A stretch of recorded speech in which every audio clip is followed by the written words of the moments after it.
അതിനുശേഷം ഞാൻ കൊണ്ടുവന്നു. ഡാനി സത്യനെ നിങ്ങൾ ആരും കാണുന്നില്ലെന്ന് തോന്നുന്നു. ഒന്ന് ബഷീറൊക്കെ പോയി ഡാനി സത്യന്റെ വീഡിയോ നോക്കിയേക്ക് കാണാം. അതിൽ ഒരുപാട് കാര്യങ്ങൾ വളരെ വളരെ ഡീറ്റെയിൽ ആയിട്ട് ഡാനി സത്യം പറയുന്നുണ്ട്. അവനും കൊടുത്തേക്ക് ഒരു ഇൻഡാസ് ആഗ്രഹം കൊണ്ട് പറഞ്ഞതാണ് കേട്ടോ. അങ്ങനെയുള്ള സ്ഥിതിക്ക് നമുക്ക് അങ്ങനെ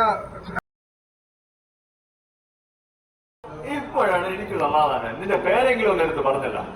മതി, നിന്റെ പേരിൽ കേസ് കൊടുക്കണമെന്നൊന്നുമില്ല. ഇത്രയും പറഞ്ഞല്ലോ, സമാധാനം. എന്റെ മനസ്സുഖത്തിന് എനിക്ക് ഇത്രയും കേട്ടാൽ മതി. പക്ഷെ ഡാനി സത്യം അവനും കൂടി വേണമായിരുന്നു. അവനാണ് ഈ കണ്ടന്റ് ആദ്യം കൊണ്ടുവന്നത്. അതിനു മുന്നേ വേറെ ആരോ കൊണ്ടുവന്ന്, അതിനുശേഷം ഷെഫീന കൊണ്ടുവന്ന്, അതിനുശേഷം ഡാനി കൊണ്ടുവന്നു. ബഷീർ ബാസി സംബന്ധമായിട്ടുള്ള കാര്യം സംസാരിക്കണമെന്ന് ഞാൻ ഓൾറെഡി അദ്ദേഹത്തിന്റെ 2 വീഡിയോ ചെയ്തിട്ടുണ്ടായിരുന്നു. ഒരു വീഡിയോ ഈ പറയുന്ന സോഷ്യൽ മീഡിയ കിടന്നിങ്ങനെ ഓടിക്കൊണ്ടിരുന്നായിരുന്നു. ഞാൻ ആ ഓടിക്കൊണ്ടിരിക്കുന്ന വീഡിയോ മാത്രം എടുത്തിട്ടല്ല സംസാരിച്ചത്. ആ വീഡിയോ പിന്നെ അതിന് ശേഷം ഉണ്ടായ 2 വീഡിയോ, അവരെ ബാങ്കോക്കിലോ തായ്ലാൻഡിലോ പോയതിൻ്റെ ആ വീഡിയോ അവരവിടെ അടിച്ചു പൊളിക്കുന്നതും, പിന്നെ അത് കഴിഞ്ഞിട്ട് അവരുടെ ഫാമിലി വന്നിട്ട് ഈ പറയുന്ന 3 പേരും കൂടെ ഉള്ള ഒരു വീഡിയോ, അതിനിടയ്ക്ക് കറണ്ട് പോകുന്നത്, അതൊക്കെ ഞാൻ വെച്ചിട്ട് ഞാൻ എൻ്റെ അഭിപ്രായങ്ങൾ കറക്റ്റായിട്ട് പറഞ്ഞിട്ടുണ്ടായിരുന്നു. അവർ അടിച്ച് വിരിഞ്ഞിട്ടൊന്നുമില്ല. പിന്നെ ചിലവന്മാരെ പോലെ സമൂഹത്തിലെ ഷെയറിങ്ങിൻ്റെ കാര്യങ്ങളൊക്കെ, ഒരു ബെഡിൻ്റെ കുറേ ഷെയറിങ്ങിൻ്റെ കാര്യങ്ങളൊക്കെ അങ്ങനത്തെ രീതിയിൽ സംസാരിച്ചായിട്ടൊക്കെ കാണാനിടയായിട്ടുണ്ടായിരുന്നു. ഓക്കെ, അങ്ങനെയുള്ള കാര്യങ്ങളൊന്നും ഞാൻ സംസാരിച്ചിട്ടില്ല. ഞാൻ എൻ്റെ കറക്റ്റ് കാര്യങ്ങൾ പറഞ്ഞു പോയിട്ടുണ്ട്. ഇതിൻ്റെ ഇടയിലെ കമന്റ് എന്താന്ന് വെച്ചാൽ ബഷീർ എന്ത് വന്നാലും ഷഫീന, അതുൽ, ഇസ്മേ കൈസ് വെറുതെ വിടരുത്. പിന്നെ ഒരാളും കൂടെ ഉണ്ട്, ഡാനി സത്യൻ എന്ന് പറയുന്നത്. ഓക്കെ, അദ്ദേഹത്തിന് എൻ്റെ പേര് കേസ് കൊടുക്കുന്നെങ്കിൽ കേസ് കൊടുക്കാം. അതൊരു വിഷയമായിട്ടുള്ള കാര്യങ്ങളൊന്നുമല്ല. അദ്ദേഹം കൊടുക്കാതിരിക്കുക, അതൊക്കെ അദ്ദേഹത്തിൻ്റെ പേഴ്സണൽ ആയിട്ടുള്ള കാര്യങ്ങളൊക്കെ. ഓക്കെ, അപ്പം ഞാൻ എൻ്റെ അഭിപ്രായങ്ങൾ എൻ്റെ വീഡിയോസ് എടുത്ത് നോക്കുമ്പോൾ നിങ്ങൾക്കത് മനസ്സിലാക്കാൻ പറ്റുന്ന കാര്യങ്ങളാണ്. പിന്നെ അതിനകത്ത് ഈ പറയുന്ന ശ്രേയ അവരുടെ കാര്യങ്ങൾ ഞാൻ സംസാരിച്ചിട്ടുണ്ടായിരുന്നു. പിന്നെ അദ്ദേഹത്തിൻ്റെ പഴയ ബിഗ് ബോസിൻ്റെ ഒരു വീഡിയോ എടുത്ത് വെച്ചിട്ടുണ്ടായിരുന്നു. അദ്ദേഹം പറഞ്ഞ കാര്യങ്ങളും പിന്നെ അതിൻ്റെ താഴെ വന്ന കമൻസും കാര്യങ്ങളും ഒക്കെയാണ് പറഞ്ഞത്. അതിന് ഞാൻ ഇപ്പോഴും ആ പറഞ്ഞ കാര്യത്തിൽ സ്റ്റാൻഡായിട്ട് തന്നെ നിൽക്കുന്നുണ്ട്. ഓക്കെ, അപ്പോൾ ഒരുപാട് ആൾക്കാർ പറയുന്നുണ്ട്. അപ്പോൾ എൻ്റെ പേരും പറഞ്ഞിട്ട് ഈ പറയുന്ന അദ്ദേഹം വീഡിയോസോ കാര്യങ്ങളോ ഒന്നും ഇടുകയൊന്നും ചെയ്തിട്ടൊന്നുമില്ല. അഥവാ ഇട്ടാലും വിഷയമൊന്നുമില്ല. കേസോ കൊടുക്കുമോ അതൊക്കെ നമ്മൾ ബാധിക്കുന്ന കാര്യമല്ല. ഓക്കെ, അതൊക്കെ അദ്ദേഹത്തിൻ്റെ ഇഷ്ടം. ഞാനിവിടെ പറയാൻ വന്ന കാര്യം എന്ന് പറഞ്ഞാൽ ഇന്നൊരു വീഡിയോ ഇട്ടിട്ടുണ്ടായിരുന്നു. ആ വീഡിയോയ്ക്കകത്ത് എനിക്ക് സത്യം പറഞ്ഞാൽ ആ ഒരു വീഡിയോ കണ്ടപ്പോൾ എനിക്ക് കോമഡി ആയിട്ട് പോയി. ഞാൻ ബഷീറിൻ്റെ കാര്യമില്ല, വേറൊരു വ്യക്തി ഉണ്ടായിരുന്നു. ആ വ്യക്തിയുടെ ഓരോ സംസാര രീതികളും കാര്യങ്ങളൊക്കെ കാണുമ്പോൾ എനിക്ക് കോമഡി ആയിപ്പോയി. അതിനു മുമ്പ് നമുക്ക് അതുലിൻ്റെ ഒരു വീഡിയോ കണ്ടിട്ട് വരാം. എടാ വന്നീ, എടാ നീ വന്നേ. ഹെയ്റ്റ് സ്പ്രെഡ് ചെയ്തുകൊണ്ടിരിക്കുന്നത് അതിന് ഞാൻ പറഞ്ഞില്ലേ, അതിന് നിങ്ങൾ എണ്ണി ചോദിക്കും. അപ്പൊ ഈ വിധി എന്ന് പറഞ്ഞവരൊക്കെ കരുതിയിരുന്നു അടുത്ത് വരില്ല. ഞാൻ കുറച്ച് അധികം ടീമുകൾക്ക് കൊടുക്കുന്നുണ്ട് പോയി അതല്ലാതിന്. നീ തയ്ച്ചു വാച്ചോ, എനിക്ക് ഇപ്പോഴാണ് ഒരു ആശ്വാസമായി. എത്ര കേസുകളൊന്നും നീ വിടുവല്ലോടാ. ഇപ്പോഴാണ് എനിക്ക് സമാധാനം. നിന്റെ പേരെങ്കിലും ഒന്ന് എടുത്ത് പറഞ്ഞല്ല. മതി, നിന്റെ പേരിൽ കേസ് കൊടുക്കണമെന്നൊന്നുമില്ല. ഇത്രയും പറഞ്ഞല്ലോ, സമാധാനം. എന്റെ മനസ്സുഖത്തിന് എനിക്ക് ഇത്രയും കേട്ടാൽ മതി. പക്ഷെ ഡാനി സത്യം അവനും കൂടി വേണമായിരുന്നു. അവനാണ് ഈ കണ്ടന്റ് ആദ്യം കൊണ്ടുവന്നത്. അതിനു മുന്നേ വേറെ ആരോ കൊണ്ടുവന്ന്, അതിനുശേഷം ഷെഫീന കൊണ്ടുവന്ന്, അതിനുശേഷം ഡാനി കൊണ്ടുവന്നു, അതിനുശേഷം ഞാൻ കൊണ്ടുവന്നു. ഡാനി സത്യനെ നിങ്ങൾ ആരും കാണുന്നില്ലെന്ന് തോന്നുന്നു. ഒന്ന് ബഷീറൊക്കെ പോയി ഡാനി സത്യന്റെ വീഡിയോ നോക്കിയേക്ക് കാണാം. അതിൽ ഒരുപാട് കാര്യങ്ങൾ വളരെ വളരെ ഡീറ്റെയിൽ ആയിട്ട് ഡാനി സത്യം പറയുന്നുണ്ട്. അവനും കൊടുത്തേക്ക് ഒരു ഇൻഡാസ് ആഗ്രഹം കൊണ്ട് പറഞ്ഞതാണ് കേട്ടോ. അങ്ങനെയുള്ള സ്ഥിതിക്ക് നമുക്ക് അങ്ങനെ ആദ്യം കൊണ്ടുവന്ന ഡാനി സത്യനാണ് ഞാൻ ഈ ഒരു വീഡിയോ ചെയ്തത്. ആദ്യം കാണുന്ന ഒരു AI ക്യാമറ വെച്ചിട്ടുള്ള, അതിനു മുമ്പ് ഞാൻ ഈ ഒരു ക്ലിപ്പ് കണ്ടിട്ടുണ്ടായിരുന്നു കേട്ടോ. ഇവരുടെ ഈ പറയുന്ന ഇൻസ്റ്റയിലൊക്കെ കുറേ ക്ലിപ്പ് ഇങ്ങനെ ഓടിക്കൊണ്ടിരിക്കുകയായിരുന്നു. അത് കഴിഞ്ഞിട്ട് ഈ AI ക്യാമറ കണ്ട് വെച്ചിട്ടുള്ള എന്തോ ഒരു ഇത് വെച്ചിട്ടുള്ള ഒരു വീഡിയോ ഉണ്ടാണ്. 2-3 ലക്ഷം അങ്ങനെ വ്യൂ ആയിട്ടുണ്ടെന്ന് തോന്നുന്നു. പിന്നെ ഷഫീന ബീബിയുടെ കയറി കണ്ടിട്ടുണ്ടായിരുന്നു. ഇതെല്ലാം കണ്ടു കഴിഞ്ഞിട്ട് രാത്രിയിൽ ഉറക്കം വരാത്ത സമയത്ത് ചെയ്തൊരു കാര്യം. അങ്ങനെ ആയപ്പോഴത്തേക്കാണ് പിന്നെ A-to-Z കാര്യങ്ങളെല്ലാം തപ്പി വെച്ചിട്ട് എൻ്റെ അഭിപ്രായങ്ങൾ ഞാൻ പക്കയായിട്ട് പറഞ്ഞിട്ടുണ്ട്. ഇപ്പോഴും ആ ഒരു സ്റ്റാൻഡിൽ തന്നെ നിൽക്കുന്ന ഒരു വ്യക്തിയാണ്. എൻ്റെ വീഡിയോയുടെ കിടപ്പുണ്ട്, നിങ്ങൾക്ക് വേണമെങ്കിൽ നോക്കാം. ഓക്കെ, ഈ ഒരു വീഡിയോ വന്നതിന് ശേഷം അദ്ദേഹത്തിന് കേസ് കൊടുക്കാൻ തോന്നിയെങ്കിൽ അതെന്താണെന്ന് വെച്ചാൽ പുള്ളിയുടെ ഇഷ്ടമൊക്കെ കാര്യങ്ങളൊക്കെ. ഓക്കെ, ഡാനി സത്യനെ ഓർമ്മിപ്പിക്കണം അല്ലടാ. നീ ഞാൻ ഹോസ്പിറ്റലിൽ കിടന്നുകൊണ്ടിരിക്കുകയാണ്. അപ്പോൾ ഞാൻ ഇവൻ്റെ വീഡിയോ കണ്ടിട്ട് എനിക്കങ്ങ് ചിരിയും വന്നു. ഞാനവിടെ ഹോസ്പിറ്റലായിരുന്നു. ഓക്കെ, എന്തായാലും എന്താ പറയണേ, ഡാനി സത്യനെയും കൂടെ കണ്ട സ്ഥിതിക്ക് കേസോ കാര്യങ്ങളൊക്കെ കൊടുക്കുന്നതിന് വിഷയമൊന്നുമില്ല. അതുപോലെ അവിടെ നിന്ന് വരുമ്പോൾ എന്നെയും കൂടെ വണ്ടി കയറ്റി കൊണ്ടുപോകണം. പിന്നെ എൻ്റെ കേസിൻ്റെ കാര്യത്തിലൊക്കെ എൻ്റെ കാര്യം എന്ന് പറഞ്ഞാൽ ഫുള്ള് എന്താണെന്നറിയത്തില്ല. ഞാനിപ്പം എവിടെയെങ്കിലും പോയി കഴിഞ്ഞാൽ അതിൽ നിനക്ക് എന്താ വേണ്ടത്, വേണ്ട ഡാനി വേണ്ട, ഞാനുള്ളപ്പോൾ ഒന്നും ചിലവാക്കുന്നത് എനിക്കിഷ്ടമല്ല. ഞാൻ പറഞ്ഞെന്താ അങ്ങനെ, ഇല്ലടാ പറ്റത്തില്ല, എന്താണെന്ന് അറിയത്തില്ലെന്നും പറഞ്ഞിട്ട് എനിക്ക് എന്ത് സാധനം ഉണ്ടെങ്കിലും അങ്ങ് മേടിച്ച് തരും. നീ അത് വേണോ, എനിക്കിത് വേണോ, അണ്ടിപ്പരിപ്പ് വേണോ, ബദാംപ്പ് വേണോ, അങ്ങനെയൊക്കെയുള്ളൊരു സ്വഭാവം ഈ ചക്കരി. ഞങ്ങളുടെ ബോണ്ട് എന്താണെന്ന് നിങ്ങൾക്ക് അറിയാമല്ലോ. ഇനിയിപ്പോൾ കേസൊക്കെ വരുവാണെങ്കിൽ എനിക്കറിയാം കാരണം എൻ്റെ എല്ലാ കാര്യങ്ങളും അവൻ നോക്കിക്കോളും, ചെലവും കാര്യങ്ങളും ഒക്കെ. കാരണം കൂട്ടുകാരനോടുള്ള ഒരു സ്നേഹം എന്നൊക്കെ പറയാം. എനിക്ക് സത്യം പറഞ്ഞാൽ ഇങ്ങനെയുള്ള കാര്യങ്ങളൊന്നും പറയാതെ, പക്ഷെ നിങ്ങൾ അറിയണം, ഇതുപോലൊരു കൂട്ടുകാരനെ കിട്ടുന്നില്ല. എനിക്ക് എന്നോട് തന്നെ എന്താ പറയണ്ടതെന്ന് അറിയത്തില്ല. പ്രൗഡാണോ അതോ എനിക്കറിയത്തില്ല. എന്തായാലും അതിലെ അപ്പം വക്കീലിനെയൊക്കെ അങ്ങ് സെറ്റ് ചെയ്തേക്കുക. പിന്നെ ഞാൻ പറയണ്ടല്ലോടാ, നീ അത് ചെയ്യുമെന്ന് എനിക്കറിയാം. ഓക്കെ, അപ്പം എൻ്റെ കേസിൻ്റെ കാര്യം അത് വ്ളോഗ്സ് നോക്കും, അത് തീർച്ചയായിട്ടും നോക്കിയിരിക്കും. എന്തായാലും ഞങ്ങൾക്ക് വേണ്ടി നിങ്ങൾ പ്രാർത്ഥിക്കുക. ഇനി അടുത്ത പ്രമുഖനായ ഒരു യൂട്യൂബർ ഉണ്ട്. എൻ്റെ പൊന്നോ, റാസ കാത്തിരിക്കുകയായിരുന്നു. ഏടാ നിലപാടെന്ന് പറഞ്ഞിട്ട് സംഭവമുണ്ട്. എനിക്ക് ഏറ്റവും കൂടുതൽ ചിരി വന്നൊരു കാര്യം എന്താണെന്ന് വെച്ചാൽ, ഞാനൊരു ക്ലിപ്പ് കണ്ടിട്ടാണ് ആ വീഡിയോ ചെയ്തതെന്ന് നാണമില്ലാതെ പറയുന്നത്. ഇവിടെ ഒരു റിയാക്ഷൻ വീഡിയോ നമ്മളൊക്കെ ചെയ്യുന്നവരാണ്. ഒരു റിയാക്ഷൻ വീഡിയോ ചെയ്യുമ്പോൾ അതിൻ്റെ മുക്കും മൂലയൊക്കെ കുറേയൊക്കെ തപ്പിയിട്ടെങ്കിലും ചെയ്യും. 100% കൊടുത്തില്ലെങ്കിൽ ഒരു 50% കൂടി. ഇത് സോഷ്യൽ മീഡിയയിലെങ്ങാണ്ട് ഒറ്റ സാധനം ഞാനത് കണ്ടപ്പോൾ തന്നെ ആദ്യം പോയി ആ വീഡിയോ ഉണ്ട്. 3.5 ആഴ്ച മുമ്പിട്ടുള്ള സുഹന ആ ചേച്ചിയുടെ വീഡിയോ മൊത്തം ഇരുന്ന് കണ്ടിട്ടാണ് ഞാൻ അത്രയും പോർഷൻ കട്ട് ചെയ്തത്. അത് കഴിഞ്ഞിട്ട് അവർ തായ്ലാൻഡിലോ ബാങ്കോക്കിലോ ഒക്കെ പോയിട്ട് അത് ഇരുന്ന് മൊത്തം ഇരുന്ന് കണ്ട് അതും കട്ട് ചെയ്ത്, പിന്നെ ഈ പറയുന്ന അവർ വന്നതിന് ശേഷം അതും കട്ട് ചെയ്ത്. ഓക്കെ, പിന്നെ ബഷീറിൻ്റെ കഥ പറയുമ്പം ആദ്യം തൊട്ട് പറയണം. കാരണം എൻ്റെ വീഡിയോ പുതിയ ആൾക്കാരുണ്ട്, അവർക്കൊന്നും ഇവരുടെ കഥകളൊന്നും അറിയത്തില്ല. അതുകൊണ്ടാണ് ആദ്യം തൊട്ടുള്ള കഥകളും കാര്യങ്ങളൊക്കെ വെച്ചത്. ഓക്കെ, അത് കാണുന്നവർക്ക് അത് മനസ്സിലാവും. ഇതൊരു മുക്കും മൂലയും മാത്രം കണ്ടിട്ടിരുന്നിട്ട് കുത്തിയിരുന്ന് കൊണയടിച്ചിട്ട് 13-14 ലക്ഷം വ്യൂവും കണ്ടു കഴിഞ്ഞിട്ട് ഓക്കെ, അടുത്ത വീഡിയോ വന്നിട്ട് പിന്നെ വീഡിയോയുടെ തമ്പലൈനും മാറ്റി, ക്യാപ്ഷനും മാറ്റി, ഈ പറയുന്ന ഡിസ്ക്രിപ്ഷനും മാറ്റി, എല്ലാം മാറ്റി ഒരു നല്ല രീതിയിൽ ഇരിക്കുന്ന ഒരു മനുഷ്യൻ. ഇപ്പം എനിക്കാണെങ്കിൽ ചിരി വന്നോട്ട് വരും. ഇതുപോലെ ഒരു സ്റ്റാൻഡ് ഇല്ലാത്തവന്, ഞാൻ അങ്ങനെ തന്നെ അവനെ പറയത്തുള്ളൂ, ഒരു സ്റ്റാൻഡ് ഇല്ലാത്തവൻ. എന്നിട്ട് ഒരു ക്ലിപ്പ് മാത്രം കണ്ടിട്ടാണ്. എന്നിട്ട് ഞാൻ സോറി പറയുന്നു. ഞാൻ ഇതുപോലെ തന്നെ പണ്ടും ചെയ്തുകൊണ്ടിരുന്നത്. അതേ അറിയാതെ മനുഷ്യൻ പറയുന്നതിന് എന്തെങ്കിലും ഒരു കാര്യം ഉണ്ടെങ്കിൽ ഞാനും പലവട്ടം പറഞ്ഞു കൊടുത്തിട്ടുണ്ട്. ബിഗ് ബോസിന്റെ സമയത്താണെങ്കിൽ എനിക്ക് എതിരെ ഓരോ തോന്നിവാസം കാണിച്ചു വെച്ച സമയത്ത് നിങ്ങൾ തെറ്റാണ് ചെയ്യുന്നത്, ഇന്ന വ്യക്തികൾ ഫേക്കാണ്, അത് ഓരോ തെളിവ് വെച്ച് സംസാരിച്ചപ്പോഴും എന്നെ കുറ്റപ്പെടുത്തിക്കൊണ്ടിരിക്കുകയായിരുന്നു, ഫോണിൽ കൂടെ ആണെങ്കിൽ പോലും. അന്ന് ഞാൻ ആട്ടി കയറ്റിയതിന് ശേഷമാണ് എൻ്റെ ചാനൽ അടിപ്പിച്ച് കളയും അങ്ങനെയുള്ള കാര്യങ്ങളൊക്കെ ചെയ്യുകയൊക്കെ ചെയ്തു. ആ മനുഷ്യൻ തന്നെ ആരാന്ന് നിങ്ങൾക്ക് മനസ്സിലാക്കാണ് ഞാനതിലെ വീഡിയോ വെച്ച് തരാം. നീ സ്ട്രൈക്ക് അടിക്കുന്നെങ്കിൽ അടിച്ചു കളാം, നിന്റെ സ്ഥിരം പരിപാടിയാണല്ലോ, എനിക്കൊരു വിഷയമില്ല.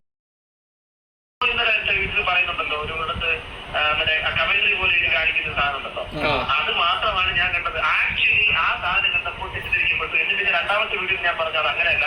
അതിനുശേഷം കുറച്ചുകൂടെ മുന്നോട്ട് പുള്ളിക്കാരത്തി പോയിരിക്കുന്ന ഒരു മഷൂറ ബഷീറിന്റെ ഒരു അപ്പൊ ആദ്യം ബ്രോ കണ്ടത് വേറെ ചെയ്ത എഡിറ്റഡ് വീഡിയോയുടെ ബ്രോ കണ്ട് ആ വീഡിയോ കണ്ടിട്ടാണ് ബ്രോ റിയാക്ട് ചെയ്തത്. അപ്പൊ ബ്രോന്റെ ആ വീഡിയോ വന്നിട്ട് ലക്ഷക്കണക്കിന് ആൾക്കാരാണ് ബ്രോ 100%. അത് മാത്രമല്ല, ഈ ഒരു സാധനം ഈ വീഡിയോ എനിക്ക് തോന്നുന്നത് ഒരു 10 days ആവും, 10 ദിവസത്തിന് മുമ്പാവും. 3 ലക്ഷത്തോളം സബ്സ്ക്രൈബേഴ്സ് ഉള്ള ഒരു മനുഷ്യനാണ്. നിങ്ങൾക്ക് നാണമില്ല പറയാനാ? ആ ഒരു ഇത് മാത്രമേ കണ്ടുള്ളൂ എന്നുള്ള രീതിയിൽ ഒരു കുറച്ച് കാര്യങ്ങൾ കണ്ട് അതിൻ്റെ താഴത്തെ കമൻസ് വരുന്ന വായിച്ചാണോ? ഞാൻ അറിയാൻ വയ്യാത്തോണ്ട് ഇങ്ങനെ പല കേസ് കേട്ടും സംസാരിച്ചിട്ടുണ്ട് നിങ്ങൾ, പല കേസ് കേട്ടും. ഇതെനിക്കിപ്പോൾ ഇവിടെ പറയാൻ തോന്നിയെന്ന് വെച്ചാൽ അല്ല, എനിക്കത് പറയണം. കാരണം എന്നിട്ട് വലിയ ഡയലോഗ് അടിക്കാനും ഞാൻ പഴയ ആളാണ്, പഴയ ഗുസ്തിക്കാരനാണ്, അതാണ് ഇതാണെന്നും പറഞ്ഞിട്ടൊന്നും കാര്യമില്ല. ഓക്കെ, പിന്നെ ഒരുപാട് കാര്യങ്ങൾ നിങ്ങൾ പറയുന്നുണ്ട്. എനിക്ക് ഒരുപാട് ആൾക്കാരുമായിട്ട് കോണ്ടാക്റ്റ് ഉണ്ട്, അതുകൊണ്ടാണ് ഞാനിപ്പോൾ മാന്യമായിട്ട് നിൽക്കുന്നത്. ഇപ്പം ബഷീറുമായിട്ട് സംസാരിച്ച വീട്ടിൽ ഞാൻ അധികം ആരോടും കോണ്ടാക്ട് ചെയ്യാറില്ല, സംസാരിക്കാറില്ല എന്നുള്ള രീതിയിലൊക്കെ ഇദ്ദേഹം സംസാരിക്കുന്നത്.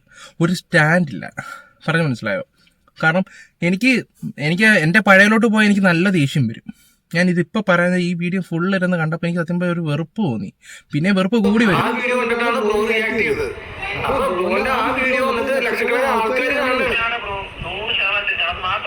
ഈ ഒരു സാധനം ഈ വീഡിയോ എനിക്ക് തോന്നുന്നത് ഒരു 10 days ആവും, 10 ദിവസത്തിന് മുമ്പാവും. ആയിട്ടാണ്. ഹലോ, വീഡിയോ അല്ലേ? അത് കുറെ കുറച്ചായി അവള് നോർമലി ഒരു വ്ളോഗിങ് എന്നാണ് മനസ്സിലായോ? അപ്ഡേഷൻ അതായത് അവളുടെ വീഡിയോയിൽ അവളുടെ ചാനലിൽ ഒരുപാട് നാളായി വീഡിയോസ് ഇട്ടിട്ട് പിന്നെ ആദ്യമായിട്ട് കേൾക്കുക പുള്ളി ഒരു തെറ്റ് അക്സെപ്റ്റ് ചെയ്യുന്നത്. എനിക്കിപ്പോഴും ഓർമ്മയുണ്ട്, കഴിഞ്ഞ വർഷം ബിഗ് ബോസ് സീസൺ 6 വരുന്ന സമയത്ത് ഒരു പെണ്ണുണ്ടായിരുന്നു. ഒരു ജസ്ന എന്ന് പറയുന്ന ഒരു പെണ്ണാന്ന് തോന്നുന്നു. ഓക്കെ, ഞാൻ ആ പെണ്ണ് ഈ പറയുന്ന ഷോയ്ക്കകത്ത് നടക്കുന്ന കുറെ മോശമായിട്ടുള്ള കാര്യങ്ങൾ പറഞ്ഞു എന്നുള്ള രീതിയിൽ കുറെ ഇത് പറഞ്ഞായിരുന്നു. ഓക്കെ, അതെടുത്ത് പുള്ളി റിയാക്ട് ചെയ്തു. പക്ഷെ ആ പെണ്ണല്ല, ആ പെണ്ണിന്റെ കൂട്ടുകാരിക്കാണ് ആ അനുഭവം ഉണ്ടായത്. അത് വളച്ചൊടിച്ച് ആ പെണ്ണാക്കി, ഏത് ഈ ജസ്ന എന്ന് പറയുന്ന പെണ്ണാക്കി. എന്റെ പൊന്നു, അത് ഭയങ്കര കോമഡി ആയിരുന്നു. അതെടുത്ത് അഖിൽമാരാറ് ഷെയർ ചെയ്യുന്നു, അവർ ഷെയർ ചെയ്യുന്നു. അപ്പം ഇത് വന്ന് പറഞ്ഞ പെൺകുട്ടിക്ക് കയ്യടി കൊടുക്കണം, അത് കൊടുക്കണം. അപ്പോൾ ഓക്കെ, അപ്പോൾ ഈ ഷോയ്ക്കെതിരെ കേസും കാര്യങ്ങളും അല്ലാത്ത രീതിയിലൊക്കെ നമ്മൾ അന്വേഷിച്ചപ്പം ആ പെൺകുട്ടിയല്ല, ആ പെൺകുട്ടിയുടെ കൂട്ടുകാരിയാണ് പറഞ്ഞത്. അപ്പം അതിന് വലിയ വാല്യൂവും കാര്യങ്ങളൊന്നും. പക്ഷെ അത് വരെ വളച്ചൊടിച്ച് ഞാനത് പല രീതിയിൽ പറഞ്ഞു. അതിൻ്റെ ഇടയ്ക്ക് വേറൊരു പെണ്ണ് വന്നു. എൻ്റെ പൊന്നോ, അതാണെങ്കിൽ ലോക ഔട്ടായപ്പോൾ ടീമാണ്. ഒരു 10,000 രൂപ കൊടുത്താൽ എന്ത് തോന്നിയ ദിവസം കാണിക്കും, പ്രാങ്കും ചെയ്യും, അതും ചെയ്യും, മറ്റേ അതും ഞാൻ പറഞ്ഞ് തെളിവ് സഹിതം ഞാൻ ഇയാളോട് പറഞ്ഞു കൊടുക്കും. ഡാനി എന്താ പറയുന്നേ, ഡാനി എന്താ പറയുന്നത്, ഡാനി റോങ് ആയിട്ടുള്ള കാര്യങ്ങളൊക്കെയാണ് സംസാരിക്കുന്നത് എന്നൊക്കെ പറഞ്ഞ് അന്ന് കുറേ ഇത്. ഓക്കെ, കാരണം ഞാൻ ഇന്നലെ വന്നൊരുത്തനാണ് യൂട്യൂബിൽ. അപ്പോൾ എൻ്റെ വാക്ക് കേൾക്കാൻ ഒരു മനുഷ്യരും കാണത്തില്ല. കാരണം ആ സമയത്ത് ഇനി 22,000 സബ്സ്ക്രൈബേഴ്സ് അങ്ങോട്ട് ഉണ്ടായിരുന്നു. 22,000 ആണെങ്കിൽ എനിക്കത് പിന്നെ പൊട്ടനെ ലോട്ടറി അടിച്ച ഒരവസ്ഥയായിരുന്നു. എനിക്കൊരു വലിയ സംഭവം തന്നെ. പക്ഷേ ഈ പറയുന്ന എനിക്ക് സ്ട്രൈക്കും അങ്ങനെയുള്ള വിഷയങ്ങളൊക്കെ കിടക്കുന്നുണ്ട്. എനിക്ക് എന്താ പറയണ്ട, വലിയ വ്യൂ ഇല്ലായിരുന്നു. അത് മാത്രമല്ല, ഇദ്ദേഹം പറഞ്ഞ് 2-3 വീഡിയോ ഡിലീറ്റ് ചെയ്ത് കളയണമെന്ന് പറഞ്ഞു. എൻ്റെ സ്ട്രൈക്ക് അടിച്ച സമയത്ത് മാറ്റാം, 2-3 വീഡിയോ ഡിലീറ്റ് ചെയ്യണം. ഞാൻ പറഞ്ഞു എനിക്ക് ഇതിനെക്കുറിച്ചൊന്നും അറിയത്തില്ലെന്ന് പറഞ്ഞു തരാമോ, ഞാൻ ഡിലീറ്റ് ചെയ്ത് റീച്ച് പോകത്തില്ലെന്ന് പറഞ്ഞു. റീച്ചൊന്നും പോകത്തില്ലെന്ന് പറഞ്ഞു. ഓക്കെ, ഞാനെല്ലാം ഡിലീറ്റ് ചെയ്തു. പിറ്റേ ദിവസം ഞാൻ ഇടുന്ന ഒരു വീഡിയോക്ക് 15, 16 വ്യൂ ഒക്കെ ആയിരുന്നു കിട്ടിക്കൊണ്ടിരുന്നത്. ഇവൻ്റെ വാക്ക് കേട്ടിട്ട് ചെയ്തതാണ്. കാരണം എന്ന് പറഞ്ഞാൽ എൻ്റെ ചാനൽ നഷ്ടപ്പെടേണ്ടെന്നുള്ള രീതി മാത്രമായിരുന്നു. എന്നെ ഒരുപാട് വട്ടം കറപ്പിച്ച ടീമാണ് ഈ ഇടയ്ക്ക് വന്നിട്ട് കൊണയടിക്കുന്നത്. കൗണ്ടർ അടിച്ചാൽ അങ്ങനെയാണ്, സ്ട്രൈക്ക് അടിച്ചു കഴിഞ്ഞാൽ നിങ്ങളുടെ ചാനൽ പോവും, ഇങ്ങനെ ചെയ്താൽ അങ്ങനെയൊക്കെ കൊല്ല ഡയലോഗ് അടിച്ച ആളുടെ എൻ്റെ ഇപ്പോഴും മെയിലടി കിടപ്പുണ്ട്. മെയിലടി മാത്രമല്ല, പല ചാറ്റും കിടപ്പുണ്ട് എൻ്റെ കയ്യിൽ. എൻ്റെ അമ്മ, വേറെ ആരും പറയണ്ട, അവരിരുന്ന് പറയും. കാരണം അവർ അന്ന് ഷഫീന ബീബി, സത്യം പറയാലോ, എനിക്ക് വേണ്ടി സംസാരിച്ചൊരു വ്യക്തി. ഞാൻ അവർക്കെതിരെ ഒരു വീഡിയോ ചെയ്തിട്ടുണ്ട്. ചെയ്തെങ്കിലും മനസ്സിലോടെ ഞാൻ ചെയ്തൊരു സംഭവമാണ്. ഞാനിപ്പോഴും തുറന്നു പറയാം, അന്ന് എനിക്ക് വേണ്ടി അവർ സംസാരിച്ചിട്ടുണ്ടായിരുന്നു, പല ആൾക്കാർക്കും വേണ്ടിയില്ല. കാരണം അവരുടെ ചാനലിൽ പോയിട്ട് ഒരു ബുദ്ധിമുട്ട് അവരെ നല്ല രീതിയിൽ അനുഭവിച്ചൊരു വ്യക്തിയാണ്. എനിക്ക് വേണ്ടി ഷഫീന ബീബി സംസാരിച്ചിട്ടുണ്ടായിരുന്നു. ഷഫീനയും ചേച്ചിയും അമ്മയും അങ്ങോട്ടും ഇങ്ങോട്ടും സംസാരിച്ചപ്പോൾ അമ്മ ഒരു കാര്യം പറഞ്ഞിട്ടുണ്ടായിരുന്നു, എന്നില്ലെങ്കിൽ നാളെ എൻ്റെ കണ്ണീരുൾപ്പെടെ അവൻ അനുഭവിക്കുമെന്ന് പറഞ്ഞു. അപ്പോൾ അന്ന് ഷഫീന ചേച്ചി പറഞ്ഞു, അങ്ങനെയൊന്നും പറയില്ല അമ്മേ, അത് പോട്ടെ, അല്ല അത്രയ്ക്ക് ഡാനിക്ക് ഭയങ്കര ഇതായെന്ന് പറഞ്ഞു. കാരണം ആ ഒരു സമയത്ത് ഞാൻ ചാനൽ തുടങ്ങിയതും എല്ലാം ചെയ്തതും എൻ്റെ വീട്ടിലെയും പിന്നെ പ്രതീക്ഷിച്ച് നിൽക്കുന്ന കുറച്ച് ആൾക്കാരൊക്കെ ഉണ്ട്, അവർക്കൊക്കെ വേണ്ടി ചെയ്തതാണ്. പക്ഷെ അത് ഇല്ലാണ്ടാക്കാതെ എൻ്റെ ഇടയ്ക്ക് ഇവൻ്റെ ഒരു സൗണ്ടും കൂടെ കേട്ടു. ഒരു ലൈവിനകത്ത് ഇവൻ്റെ ഒരു ഫ്രണ്ട് കേൾപ്പിച്ചതാണ്. ഇവൻ്റെ ലൈവിനകത്ത് എന്തോ ഒരു 4ാമത്തെ ജംഗ്ഷൻ, അവൻ്റെ ചാനൽ ഞാൻ പറയുന്നില്ല, ഇത് തന്നെ അവനാ അതെടുത്തിട്ട് പറഞ്ഞ് അതിനകത്ത് അവൻ ലൈവിൽ കേൾപ്പിച്ചാണ് ഇയാടെ വോയിസ് മൂപ്പൻ്റെ. അവൻ്റെ ചാനൽ അന്നേ അടിച്ചളയാൻ നിന്നോടൊക്കെ പറഞ്ഞല്ലേ എന്നുള്ള രീതിയിൽ അത് കിടപ്പുണ്ട് ആ സാധനം അവിടെ കണ്ട്. ഞാൻ സിസ്റ്റത്തിൽ ഇങ്ങനെ വെച്ചിരിക്കുക, പിന്നെ അവിടെ കിടക്കട്ടെ, അതൊക്കെ ഓർക്കും ഇടയ്ക്കൊക്കെ അതൊക്കെ ഓണാക്കി ഒന്ന് കേൾക്കുമ്പോഴേ മനസ്സിൽ കിടക്കുക. എൻ്റെ മനസ്സിൽ കിടക്കുന്ന ഒരു കാര്യം, ആരോടും ഒരു ഇതും വെക്കാത്തൊരു വ്യക്തി എത്ര ആയാലും ഈ ഒരു വ്യക്തിയുടെ അടുത്ത് എനിക്ക് മാറുന്നില്ല. എനിക്ക് മാത്രമല്ല, ഒരു ചേച്ചി അതുപോലെ കുറേ അനുഭവിച്ചതാണ് ഒരുപാട്. അപ്പോൾ അതുകൊണ്ട് ഞാൻ ആ കാര്യം ഇങ്ങനെ പറഞ്ഞുകൊണ്ടിരിക്കും, എപ്പോഴാണെങ്കിലും പറയും. ഇപ്പം അവൻ്റെ നിലപാടില്ലാത്ത സ്വഭാവമാണ് നിങ്ങളിപ്പോൾ കണ്ടുകൊണ്ടിരിക്കുന്നത്. നിലപാടില്ലാത്ത സ്വഭാവം. കൈസ് വന്ന് പറഞ്ഞ കാര്യങ്ങളെല്ലാം കറക്റ്റ് കാര്യങ്ങളൊക്കെ തന്നെ. എനിക്ക് വേണമെങ്കിൽ എനിക്ക് തെളിവ് സഹിതം ഇപ്പോൾ അത് കാണിച്ചു തരാം. അതവിടെ കിടക്കട്ടെ, അവൻ വരട്ടെ, അത്ര എനിക്ക് പറയാൻ പറ്റത്തുള്ളൂ. കാരണം എന്ന് പറഞ്ഞാൽ ഒരു സ്റ്റാൻഡില്ല, എന്നിട്ട് ഇപ്പോൾ ഒരു ഉളുപ്പും ഇല്ലാതെ വന്നിട്ട് അവിടെ ചെന്നിട്ട് അത്രേ എനിക്ക് പറയാനുള്ളൂ. ഞാൻ ബാക്കിയും കൂടെ വെക്കാം. പക്ഷെ അപ്പോഴൊന്നും ഞാൻ പോയിട്ടില്ല അതിന്റെ ഒന്നും പുറകെ. പക്ഷെ ഈ പ്രാവശ്യം പോകാൻ കാരണം എന്ന് വെച്ചാൽ വെറുതെ ഇരിക്കുന്ന എന്റെ ഭാര്യനെ പറ്റി ചുമ്മാ അവള് വീട് വിട്ട് ഞങ്ങൾ പിരിഞ്ഞു, ഞങ്ങളുടെ കുടുംബം തല്ലി തകർന്നു. എന്റെ വീട് ഇപ്പോഴും അവിടെ കിടപ്പുണ്ട്. വേണമെങ്കിൽ സമയം കിട്ടുമ്പോൾ ഒന്ന് നോക്കുക. കാരണം വോട്ട് ചോദിക്കാനും മതി. ഒരു വാക്ക് കൊണ്ട് പോലും നിങ്ങളുടെ കുടുംബ ജീവിതത്തിനെ കുറിച്ചോ നിങ്ങളുടെ ഭാര്യമാരെ കുറിച്ചോ ഒരു വാക്കും ഞാൻ പറയുന്നില്ല. കുട്ടികളെ പ്രത്യേകിച്ച് എസ്പെഷ്യലി ഞാൻ പറയുന്നില്ല. ഞാൻ ആദ്യം തുടങ്ങുന്ന സമയത്ത് ഞാൻ പറഞ്ഞൊരു കാര്യമുണ്ട്, പറ്റുമെങ്കിൽ പക്ഷേ ഇങ്ങനെ വീഡിയോ ചെയ്യുമ്പോഴും ഈ കുഞ്ഞുങ്ങളെ പരമാവധി വരാതിരിക്കും, കാരണം പബ്ലിക് വല്ലാത്ത ചെക്ക് ചെയ്ത് കളയുമല്ലോ എന്നാണ് ഞാൻ പറഞ്ഞു തുടങ്ങുന്നത്. ഞങ്ങളുടെ വീഡിയോയിൽ കുഞ്ഞുങ്ങൾ വന്നത് കൊണ്ട് ഞാനത് പറഞ്ഞില്ല. ബ്രോ പറഞ്ഞുള്ള ഒരു മറുപടി കൂടെ ഞാൻ പറയണേ. നമ്മുടെ വീഡിയോയിൽ കുഞ്ഞുങ്ങൾ വന്നുകൊണ്ടിട്ട് എന്ത് കുഴപ്പമെന്ന് വെച്ചിരിക്കുന്നത്, അത് കാണുന്ന ആൾക്കാരുടെ മെന്റാലിറ്റി. ഓക്കെ, ഇത് കാണുന്ന ആൾക്കാരുടെ മെൻറ്റാലിറ്റി എന്നുള്ള രീതിയിൽ സംസാരിക്കുമ്പോൾ അതെ കറക്റ്റ് കാര്യം എന്നൊക്കെ പറയുകയൊക്കെ ചെയ്യുന്നുണ്ട്.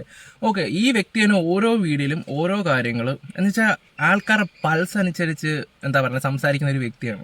ദിയ കൃഷ്ണയുടെ സംഭവം വന്ന സമയത്ത് ഇടയ്ക്ക് അവരൊരു പ്രഗ്നൻ്റ് ആയ സമയത്ത് ഒരു ഫോട്ടോഷൂട്ട് ഉണ്ടായിരുന്നു. അതിന് ഭയങ്കര സപ്പോർട്ടായിട്ട് കൊടുത്തൊരു വ്യക്തിയാണ്. ഓക്കെ, അതൊക്കെ ഓരോരുത്തരുടെ രീതിയും കാര്യങ്ങളും. ഞാൻ ഇവിടെ സംസാരിക്കാൻ വന്നൊരു കാര്യം എന്താണെന്ന് വെച്ചാൽ ഈ വിഷയത്തിലാണെങ്കിൽ പോലും ബഷീറിന്റെ വിഷയത്തിൽ പുള്ളി പറഞ്ഞ എന്താന്ന് വെച്ചാൽ ഒരു സമയത്ത് രണ്ടുപേര് ബെഡ് അങ്ങനെയൊക്കെയുള്ള രീതിയിലൊരു സംസാരം വന്നിട്ടോ, ഇത് ഈ സമൂഹത്തിന് എന്ത് കൊടുക്കുന്നു എന്നുള്ള രീതിയിൽ അത് ഇവനറിയാവോ സത്യം പറഞ്ഞാൽ അവിടെ എന്താണ്, അല്ലെങ്കിൽ അങ്ങനെയാണോ അത് ഇങ്ങനെയാണോ മറ്റേയാണോ, ആ ഒരു രീതിയിലൊരു സംസാരിക്കുന്നുണ്ട് പുള്ളിക്കാരന്. ഓക്കെ, അത് മാന്യമായിട്ടാട്ടോ സംസാരിക്കുന്നത്.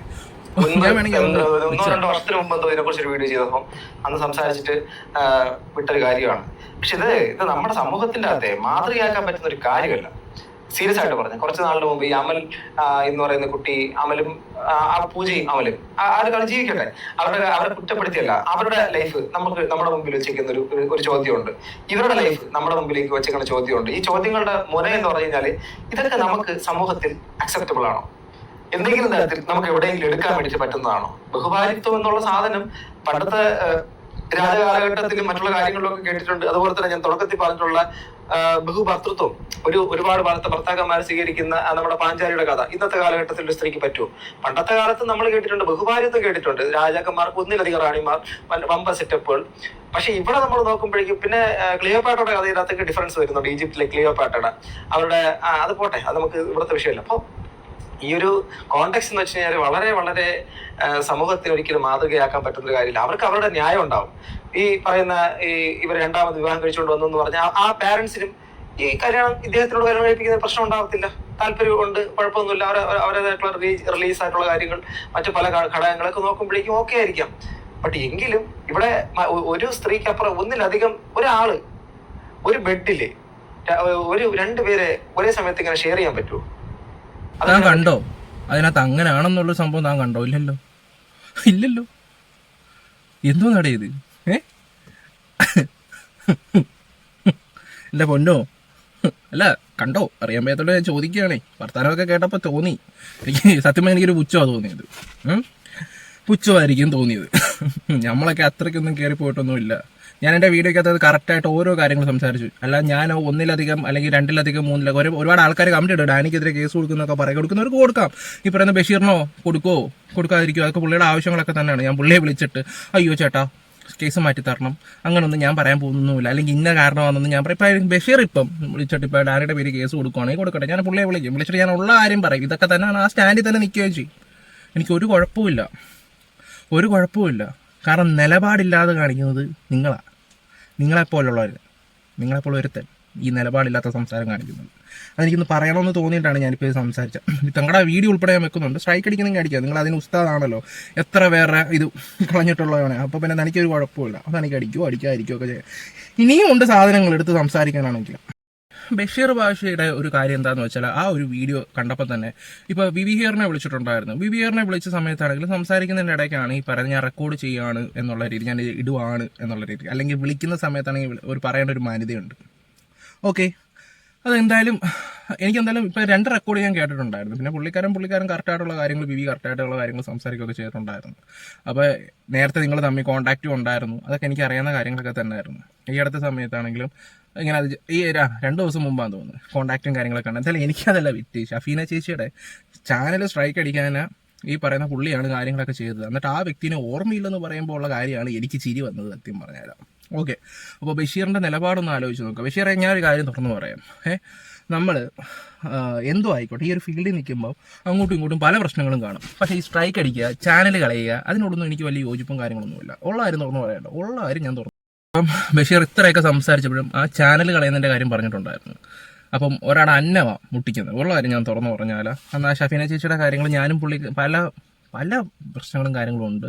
അങ്ങോട്ടും ഇങ്ങോട്ടും വഴക്കിട്ടിട്ടുണ്ട്, അഭിപ്രായങ്ങൾ പറഞ്ഞിട്ടുണ്ട്. എനിക്ക് ഒരു സ്ട്രൈക്ക് 2 സ്ട്രൈക്ക് അടിച്ച സമയത്ത് എൻ്റെ ചാനൽ ഡൗൺ ആണ്. ഞാൻ തിരിച്ചടിക്കാൻ അറിയാമെന്നുള്ള രീതിയിൽ തന്നെ ഒരെണ്ണം അടിച്ചു. പക്ഷേ വൈകിട്ടായപ്പോഴത്തേക്ക് ഞാനത് മാറ്റി. എന്താണെന്നറിയാമോ? കാരണം ഞാനൊരു ബുദ്ധിമുട്ട് അനുഭവിച്ചത് ആ സമയത്ത് അവരെന്നെ സഹായിച്ചിട്ടുള്ളതാണ്. ആ ഒരു സഹായിച്ചിട്ടുള്ള ഒരു വ്യക്തിൻ്റെ ഇത് ഞാനങ്ങ് മാറ്റിയതാണ് സത്യം പറഞ്ഞാലോ, ഒരു നിമിഷം കൊണ്ട്. അങ്ങനെ എനിക്ക് പറ്റത്തില്ല, കാരണം അത് അനുഭവിച്ചൊരു വ്യക്തിയാണ്. എനിക്ക് അടിക്കാൻ അറിയാമെന്നുള്ള രീതി കാണിച്ചു. പക്ഷെ നിങ്ങളൊക്കെ ഈ ഒരു ചാനലൊക്കെ കളഞ്ഞ് ഇപ്പം ഇവിടെ വന്നിട്ട് ഇങ്ങനെയൊക്കെ സംസാരിക്കുമ്പോഴുള്ള കാര്യം ഓർക്കുമ്പോൾ എനിക്ക് ചിരി വരുന്നത്. ഓക്കെ, ഞാൻ എൻ്റെ അഭിപ്രായം കേട്ടോ പറയുന്നത്. എനിക്ക് എൻ്റെ അഭിപ്രായം പറയാമല്ലോ. എൻ്റെ നിലപാട് എനിക്കിവിടെ വ്യക്തമാക്കണം. ഓക്കെ, ഇപ്പം ഈ വീഡിയോ എനിക്ക് ചെയ്യാതിരിക്കായിരുന്നു, കാരണം എൻ്റെ പേരൊന്നും ഇവിടെയും പറഞ്ഞിട്ടില്ല. വേണമെങ്കിൽ മിണ്ടാതിരിക്കാം. പക്ഷെ അങ്ങനല്ലല്ലോ വേണ്ടത്.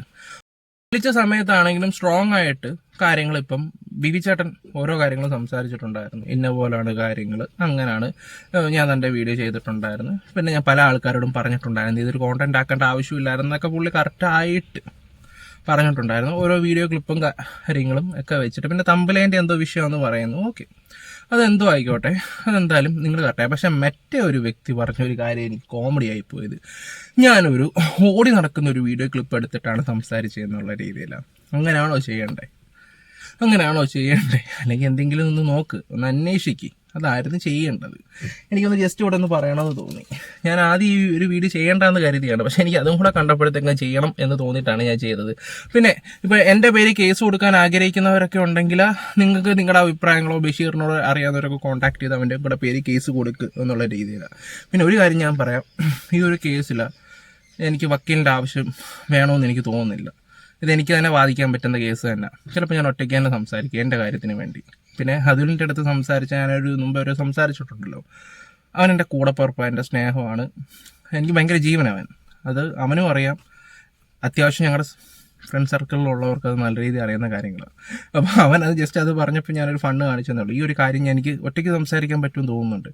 എനിക്ക് വേണമെങ്കിൽ ആ വീഡിയോ എടുത്തിട്ടാണെങ്കിൽ അതിനകത്ത് ഞാൻ കൂടുതലൊന്നും പറഞ്ഞിട്ടില്ല, എൻ്റെ അഭിപ്രായമാണ് ഞാൻ പറഞ്ഞത്.